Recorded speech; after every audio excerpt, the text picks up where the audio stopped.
63-ամյա Ժաննա Գադյանը տարակուսած շրջում է մոխրագույտի վերածված իր բնակարանում։ Նախորդային երեկոյան բռնկված հրդեհը կես ժամում ոչնչացրել է ամբողջ գույքը, հանրակացարանի փոքրիկ սենյակը դարձնելով ոչ պիտանի բնակության համար։ Վարդաշենի վթարային շենքերից մեկում միայնակ բնակվող տիկին Ժաննան երեկ երեկոյան 5 լիտրանոց գազի բալոնի վրա ճաշ էր պատրաստում, երբ բալոնը հանկարծակի պայթել է, ինչի հետևանքով բնակարանում հրդեհ է բռնկվել։ Օգնության է շտապել դիմացի բնակարանում ապրող դուստրը, սակայն մայր ու դուստր չեն կարողացել արագ տարածվող կրակի դեմն առնել։ Գազը վառել եմ, որ վրեն բան եմ դարել, ժարոնիկ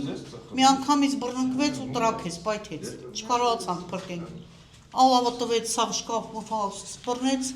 չկարողացա այդ գազը հանեք դուրս բերեք գունեն Ժաննայի ու դստերը հազանգով շենքի բնակիչներն արագ լքել են բնակարանները։ Բնակիչներն ասում են, հրշեջ փրկարարները դեպքի վայր են ժամանել ահազանգից շուրջ 30 րոպե անց, երբ բնակարանն արդեն ամբողջովին այրվել էր։ Հրդեհի հետևանքով մոխրացել է տան ամբողջ գույքը, հոսանքազրկվել են շքամուտքի 4 բնակարաններ, վնասվել նաև կոյուղատար խողովակները։ Բնակիչներն նշում են, որ սա առաջին նման դեպքը չէ։ Նրանց համոզմամբ, եթե շենքը չլիներ 4-րդ կարգի վթարային եւ գազաֆիկացված լիներ, նման վտանգավոր իրավիճակներ չէին առաջանա։ Պարոն Աբինյանը կանալիզացիայի մեջով է քայլել ներքևի փողոցը։ Պարոն Աբինյանը սարքեց, ասֆալտապատեց, սարքեց կանալիզացիան, բան չունեմ ասելու, գոհ շնորհակալ ենք իրանից։ Բայց այսօրվա դրությամբ պարոն Աբինյանը խոստացավ այս մարդկանց, որ տներով ապահովի։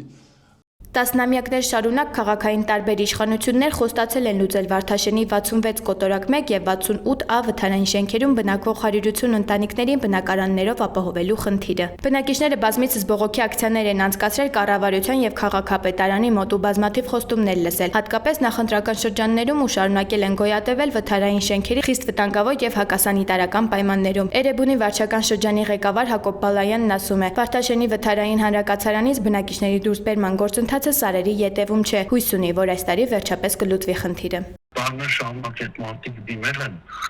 եւ պարոն Աբինյանի